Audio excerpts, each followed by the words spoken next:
Hi, everybody. Welcome. I'm so glad that you are here.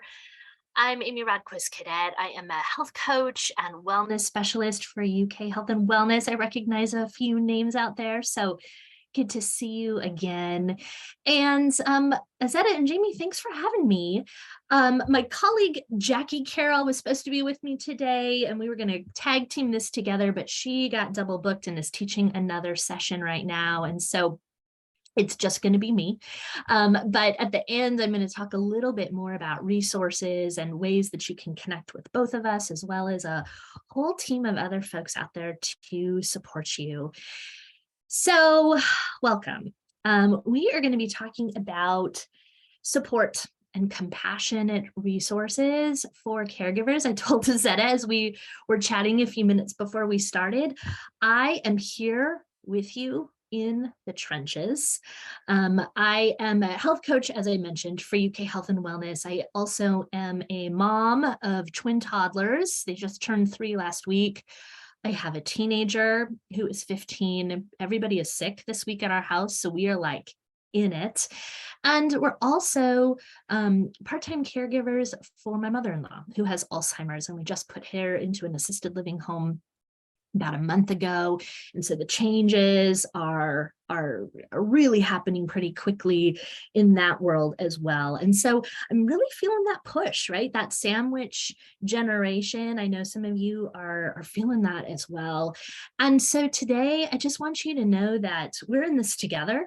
I really want to honor the resources and the wisdom of this group. And so please don't hesitate to take yourself off mute, pop into the chat at any point, and just let me know what feels alive for you. What wisdom would you like to contribute as we talk about caring for ourselves with gentleness and self-compassion in the midst of the tricky stuff.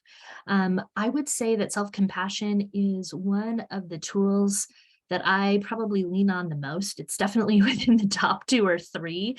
And so we're going to talk a little bit about like boots on the ground, real support for those moments where we feel overwhelmed, disconnected, at the end of our rope. I'm assuming some of y'all can relate here. And we're going to start today with a meditation.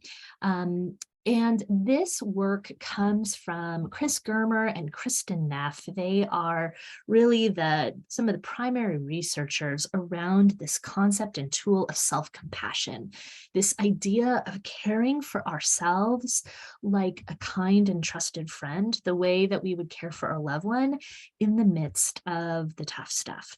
So I'm going to invite you to sit back, maybe make yourself comfortable, push yourself away from the desk or the chair, whatever you're sitting in, and just give yourself a little bit of permission to get comfy. Kick those shoes off if need to, close that door, do whatever you need to do. Both my colleagues, Jackie Carroll and work-life therapist Eric, have a self-compassion class. And so they have both kind of an intro to self-compassion as well as a self-compassion 2 that they offer throughout the year. And I would say if any of these things sound interesting to you, we'll talk a little bit more about how to sign up for that as well. So for now, we're going to do a tool called affectionate breathing. And there's no way to do this wrong. So just know that you can, join us in whatever way that you can. You can't mess this up, I promise. So just see if you can make yourself as comfortable as possible. And if you'd like, you can gently close your eyes. You can do it partially as well, whatever feels most comfortable for you. And let's just take some easy breaths together.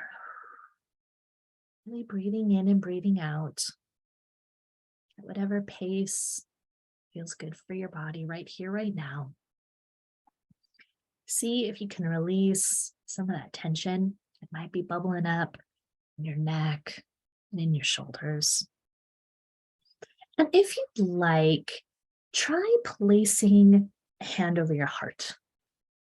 or in another soothing place on your body that feels comforting as an anchor, as a reminder that we're bringing not only our awareness, but our affectionate, kind awareness to our breathing and to ourselves. So you can lean your hand there on your heart, or you can put it back down at any time, whatever feels good for you. And let's just begin to notice our breathing in the body. Feeling your body breathe in and feeling your body breathe out. Notice how your body is nourished on the in-breath.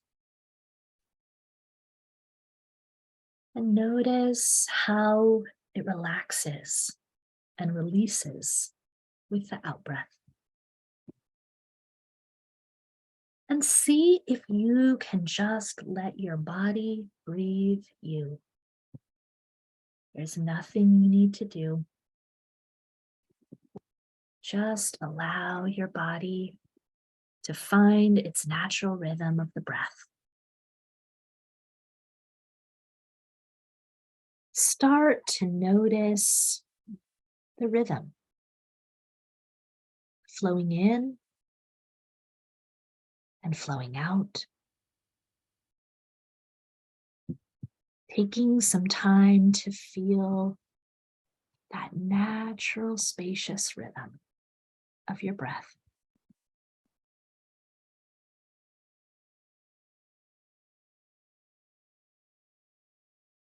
See if you can feel your whole body subtly moving with the breath, like the movement of the sea, in and out, up and down.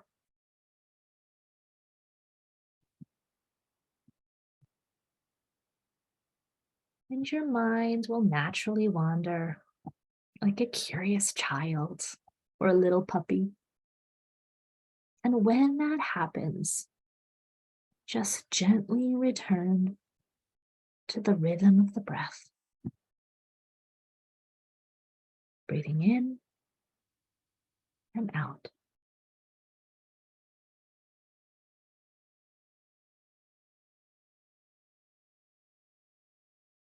See if you can allow your whole body to be gently rocked and soothed internally by your breath.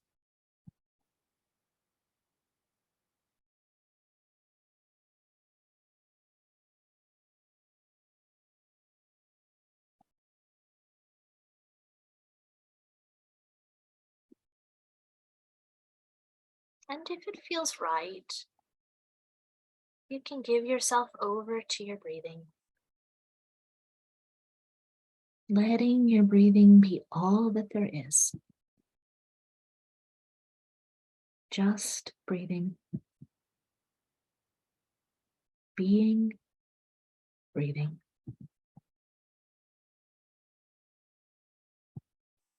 And let's just stay here for a few moments. Just breathing,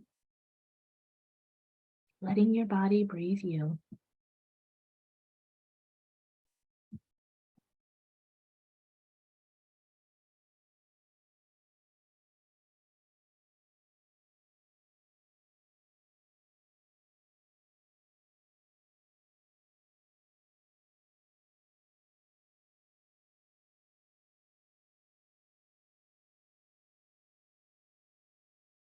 And now, gently releasing your attention on your breath. Just sitting quietly in your own experience. Allowing yourself to feel whatever you're feeling. And to simply be just as you are.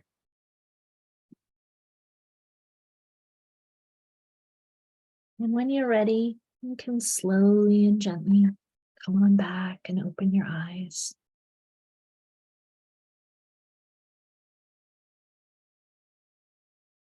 And I'd love to hear about what that experience was like for you. So feel free to take yourself off mute or type in the chat. Just wondering, what was that like? It's okay if there was resonance or dissonance or indifference.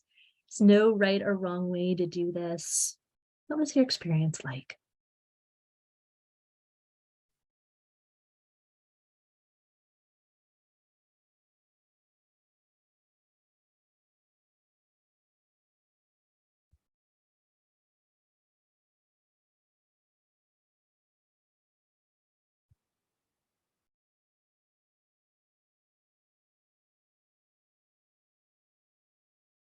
Yeah, Catherine said it felt nice just to slow down. And BB was like, tiring because you've been moving since 4 a.m. Absolutely. So your body was like, whoo, let's just zone in. BB, I have had many a person fall asleep during our meditation and guided imagery. So I don't take that personally at all. It's kind of allowing your body to feel what it needs to feel and trust, what was going on for you. So thanks for saying what was true there.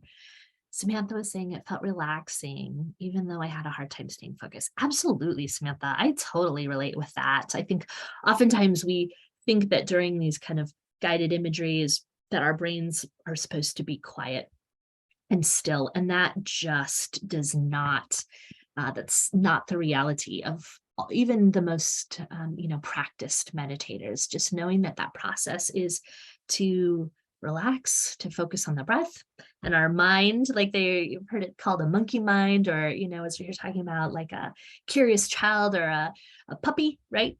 It's our brains are thinking about something else, and then we come back, and then they think about something else, and then we come back. And that is the practice for sure. Yeah. Oh no, Courtney was saying, yeah, it was pleasant until the dog barked. Absolutely. Right. The distractions of life as caregivers, that is part of just the rhythm for us, right? BB was saying she feels like she runs on adrenaline all the time. Absolutely. And so these moments of self-compassion are about seeing if we can take whatever space is in front of us, even if it is the smallest amount of space, right? What we know is that when we are feeling anxious, our brain is out into the future, just worrying about everything that might go wrong and could go wrong and should go wrong and will go wrong, right? Or when we're having the opposite experience and we're feeling like we're ruminating, it means our brain is stuck in the past, right? We're like going over and over a conversation, an email, a fight we had with our partner, our colleague, our kiddo, whomever. And the things that those two things have in common is that our body is not here right now, or our brain is not here right now, right? And what we know is that when we can bring our senses, what we can see and feel and touch and hear and smell, right? When we can bring those right back into the moment, our body is here in the present. And so any sort of breathing tool that you can offer yourself, even if it is just a simple breath, hand on heart, can be a way for you to help that parasympathetic nervous system, that body's natural calm response, help to ease the frenzy. And so those are some of the things we're going to talk about today, is what can we lovingly and compassionately invite our body to do that are like real skills, like in the moment of, total chaos. What can we do to care for ourselves? So I'm going to share my screen with you. And I know that Work Life is going to send these tools to you as well. So after the fact, you will be able to dig into this a little bit more too. Today, we are just going to, in the short amount of time that we have, we're going to talk about tools that we can use to calm ourselves, tools that we can use to get present in a really tricky situation, and tools we can use to release, like when stuff just hits the fan and doesn't go well, what can we do to release? And I want to ask you right away, what is helpful? right? So what are things, and you can kind of think about this. And I would love to hear in the chat as well, do you have some emergency self-care practices, right? Are there things that you have found to be helpful to do when you are in frenzy? What works? And on the other end of that, right, on the other side of that coin, what is unhelpful to do? So, right, when it is all hitting the fan, what do you know about yourself that you need to avoid? Right? What are the people, the places, the apps, the practices in times of crisis and stress that you know you don't want to do? What doesn't help? So I would love to hear in the chat right now what helps and what doesn't help. What do you got? And our goal here is to add to this list for yourself, because without a doubt, you already have some things that are working, and you probably have a lot of clarity of maybe what's not working or what doesn't help. So I'd love to hear what helps and what doesn't help.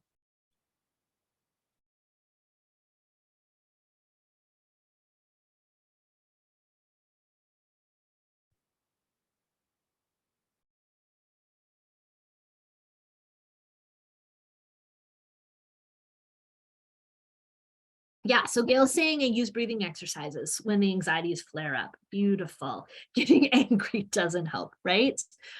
Right. You know, there's something we'll talk a little about it today, right? Is that it's like it's important to feel the feelings when they come up, whatever that is.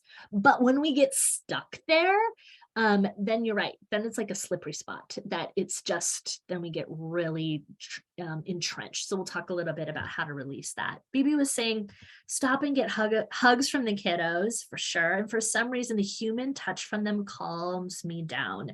Deep breathing exercise, music that expresses what I'm feeling is very cathartic. BB, you just hit on three of the big ones, actually.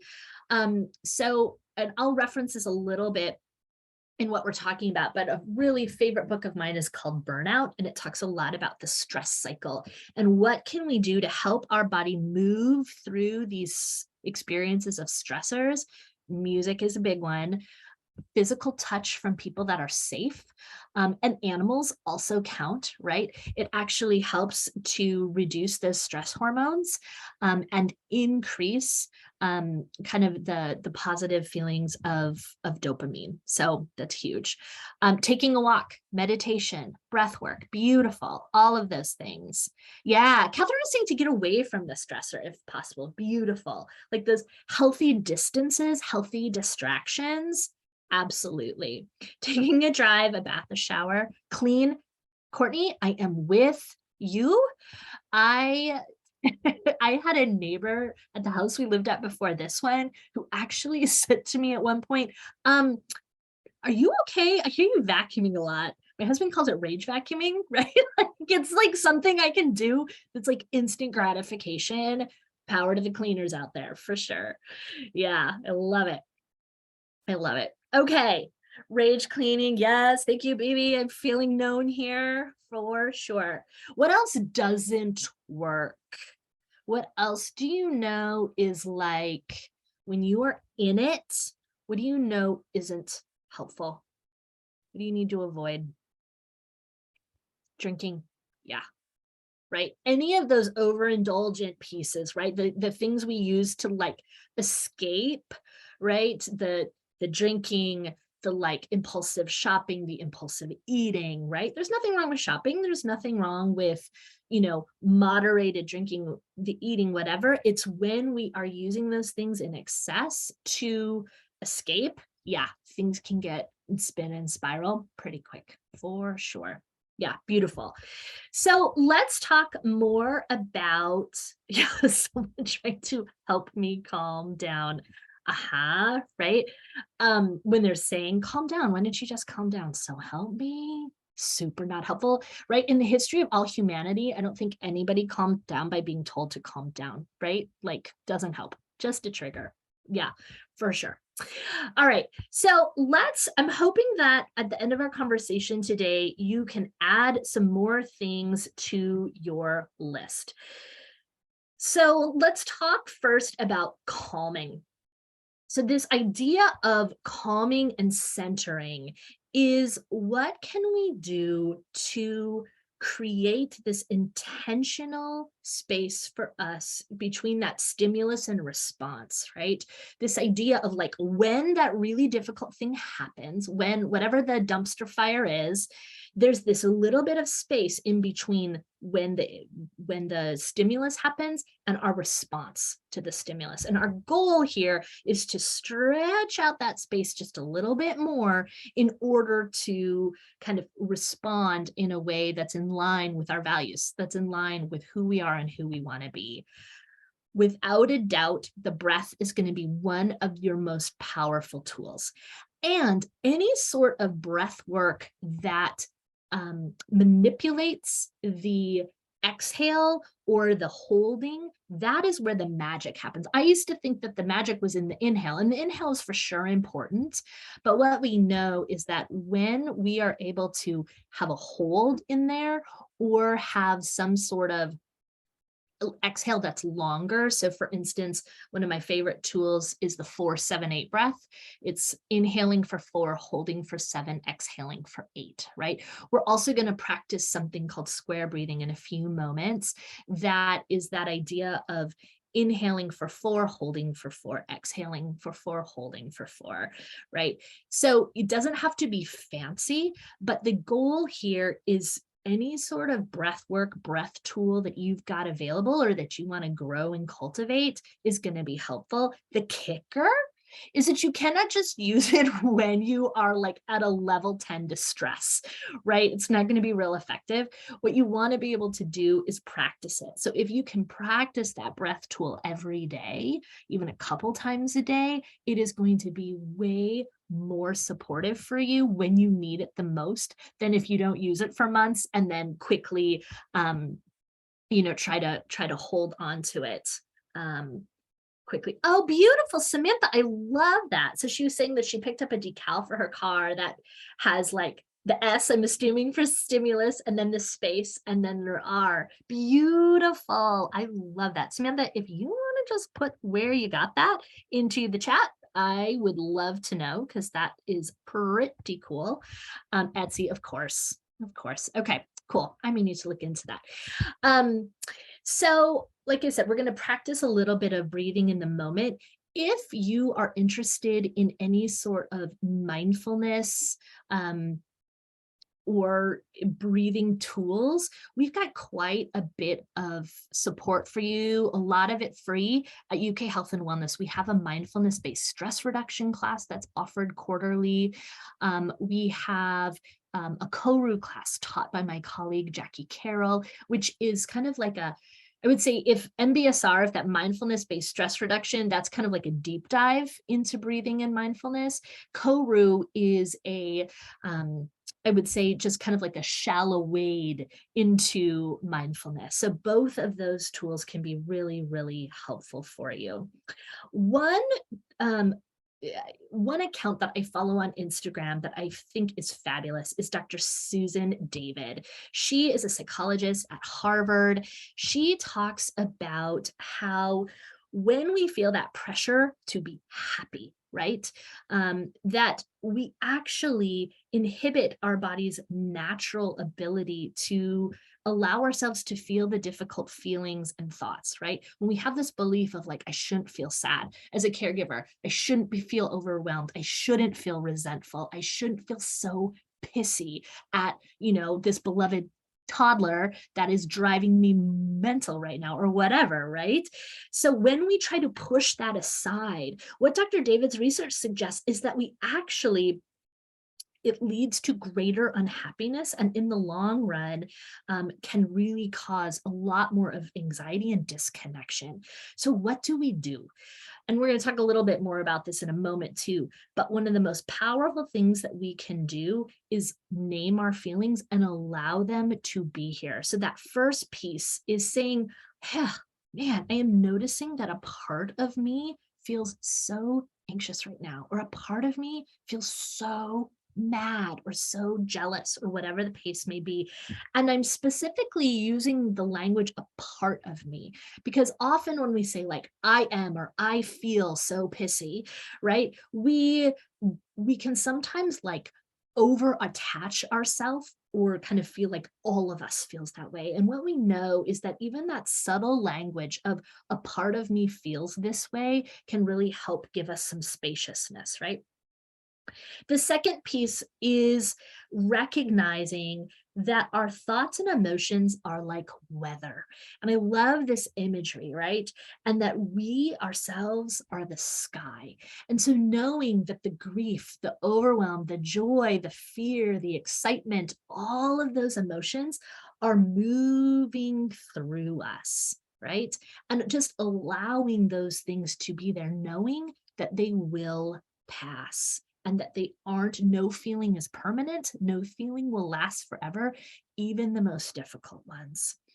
And lastly, Dr. David talks about our values and kind of knowing what is important to us, kind of walking our why. This idea of when we know who we are and what's important to us, we have much more resilience to kind of ask ourselves those big questions, of like, is what I'm about to do right now, is what I'm about to say right now, is it getting me closer to who I am and who I want to be? So Dr. David has, I have it written in italics there at the bottom, susandavid.com/quiz. She's got a values quiz that I think is pretty good, that helps you to determine what some of your top values are.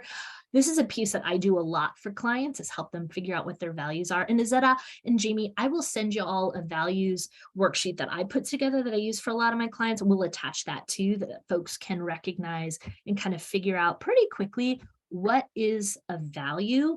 And it really does help in those difficult times to recognize like, yeah, I'm burned out. And one of my top values is meaning and connection, right? And so to be able to say, this is hard, and I also know that this is important to me. And also, if we're not feeling a lot of connection to the work, to some of our tasks outside, it's a lot of times because our values aren't showing up in how we're spending our time. And so if that's something that's interesting to you, or you're really looking for support for how you can help have your values show up in more of your life, let me know. That's a big piece of what I do consults around as well for clients. Okay. So, whoops, I keep going the wrong direction. Presence. Presence is all about what we can do in those feelings of difficult moments, right? How can we be present to what is happening? Because as we talked about before, right, our brain is usually in the past or in the future, but our body is in the moment, and we need to be able to really bring as many tools and support as we can into the present moment so that we can stay focused when we need it the most.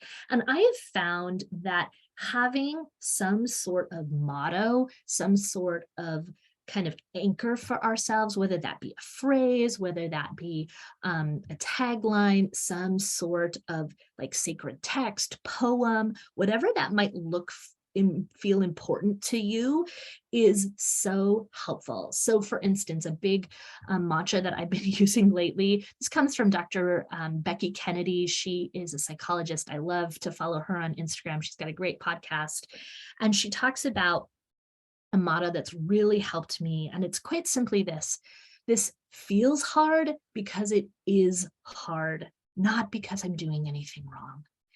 And that has been like a game changer to me. Caring for little people, trying to do good work, caring for elders. It's hard work on top of so many other things that are happening in our life. And so part of that tool of self-compassion is allowing ourselves and offering ourselves the words that we so desperately wish somebody else would say to us, is offering them first to ourselves. So kind of thinking about, what do you really want to hear right now? You're doing a good job. You're working so hard. I see you. I love you. You are enough. All of those things can be really helpful when we say them to ourselves. So kind of figure out for yourself, what do you need to hear, and what can act as an anchor and a support for yourself. The name it to tame it piece, and that's a little bit what we talked about before. That's Dr. Lieberman at UCLA talks so much about the importance of naming how we are feeling, because when we're overwhelmed and flooded with fears and difficult emotions, when we can stop and breathe and see if we can name the emotion, right? A part of me feels, and then fill in the blank. And at the end of this handout, I've got a list of really difficult emotions, because so many of us just are like, I don't know, I feel sad, I feel tired, I feel pissy, right? Right? These are just the basic ones that we often feel, or let me take that back, that I often feel, right? Overwhelmed. But when we can kind of grow our feelings vocabulary, we can get a little bit more specific and nuanced with what's really going on underneath, right?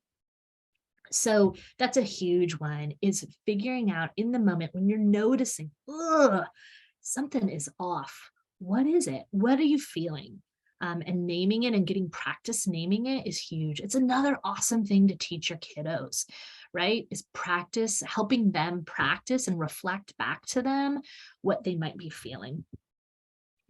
All right, so the idea of the breath, and we're going to practice this one together. This is called a few different things. It's sometimes called the swear breath. It's sometimes called 4x4 breath. But this has some really interesting research to it from the Marine Special Forces unit, actually, and they taught this to their most elite soldiers when they were going into some sort of like really dangerous high pressure mission, right? So I can just imagine like all these men and women, like before they parachute out of the plane, like doing this 4x4 breath. But they talked about the ability to focus and kind of get back into the here and now. So let's practice it together. So you can imagine your breath making a square. So we're going to inhale for 4 seconds. We're going to hold that breath for 4. We're going to exhale for 4, and we're going to hold again for 4. And we do that 4 times in a row. So let's do it the first 2 times together, and you can kind of do it at the last 2 times at your own pace and your own kind of breathing rhythm. So again, push yourself back. Take a couple breaths. If it feels good to close your eyes all the way or part way, do whatever feels best for you in this moment. Let's just take a few breaths without manipulating our breath in any way. Let's just inhale and exhale a few times. Just allowing our body and our breath to get here now. And when you're ready, let's inhale for 4. Hold for 4, 2, 3, 4. Exhale for 4. Inhale for 4, or hold, excuse me, for 4.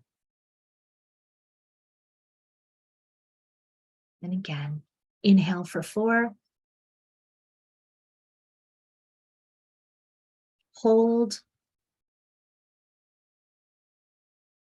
Exhale. Hold. And the last 2 rounds on your own.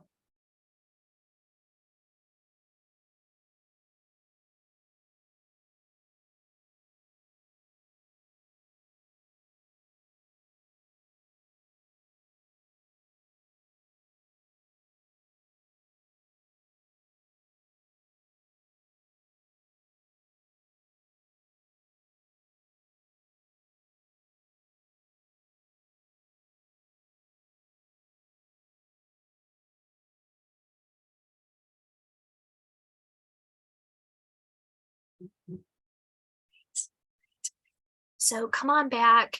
So this one can be used even if you can't do the whole 4x4x4x4 times 4 sequence. You can even just do 1 round of it.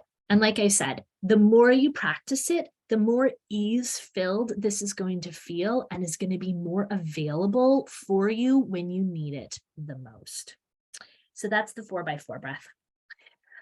Tools for release, right? So how do you let go of the struggle? How do you let go of the day? How do you let go of these really, really hard things that are happening, right? Because so often we carry it with us in our body. One of my favorite things to do at the end of the day is something called 3 good things. And this comes from the researcher, Dr. Martin Seligman. If you've been in any of my classes before, you know that I am a big fan of this one. You probably heard me talk about it, but there is so much research around the power of gratitude to really increase our overall sense of well-being. And the key here isn't just to say it out loud. What Dr. Seligman suggests is that every night before you go to bed, think about your day and write down 3 good things that happen. And you want to write it down in like a quick list form, right? You don't want this to take long at all, just kind of like boom, boom, boom, boom, boom. And then think about why. So why did it happen? Why did it feel good? Why did you resonate with that thing, right? And then at the end of the week, you want to look back on what you have written, kind of recognize any theme. So I like to do this on Sunday nights. This is an awesome thing to do with kiddos as well. We call them at our house Happy Thankfuls. 3 things per kiddo at night that resonated with them.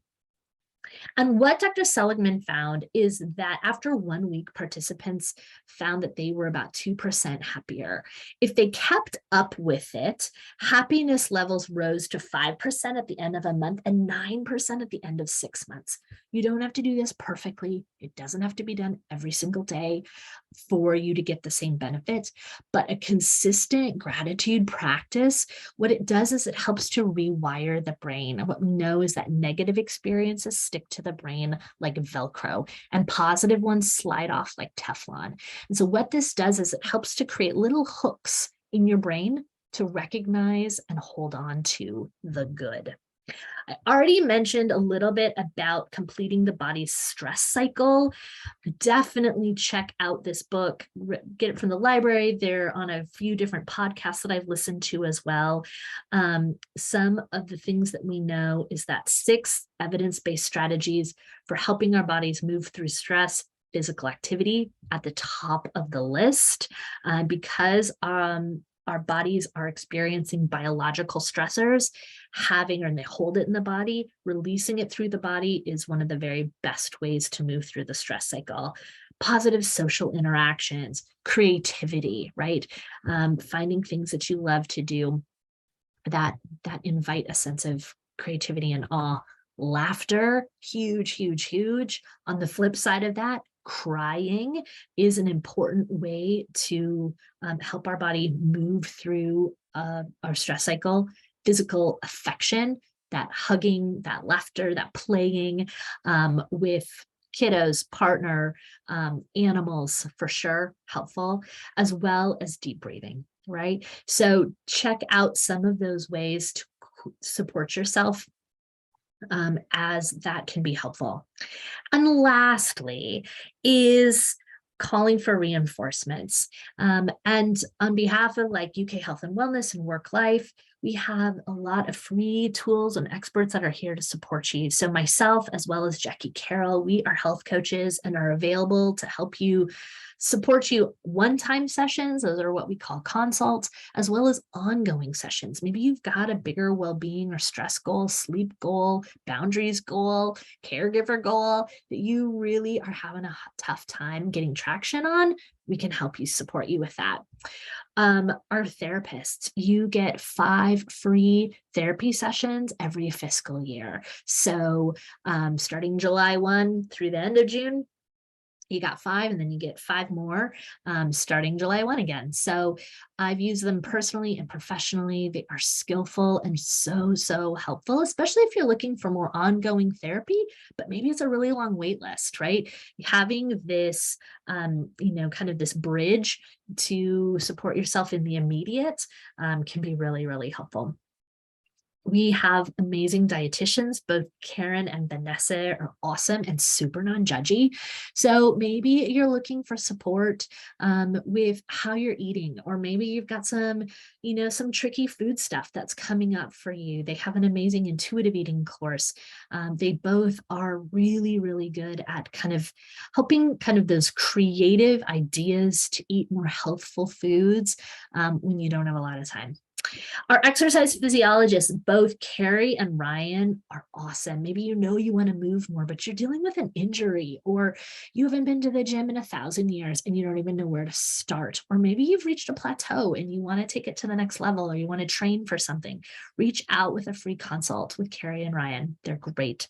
And then many of you may already know Terry Weber. She is our elder care specialist. She has been so helpful as we have been working with my mother-in-law on Alzheimer's, and she was really able to help us hook up with some neurologists to help begin some of that early testing. And when it came time to take away a driver's license, and when it was clear she couldn't live on her own anymore, it's really overwhelming.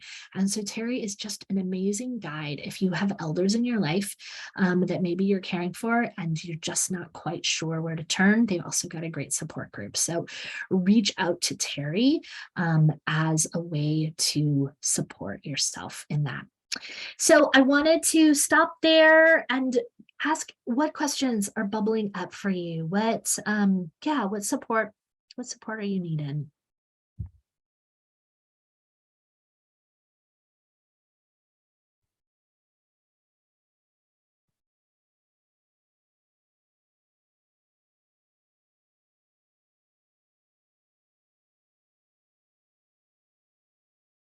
And like I mentioned, Azetta and Jamie are going to send out, like I said, I'll give them the values list as well, and the handout that I was just using.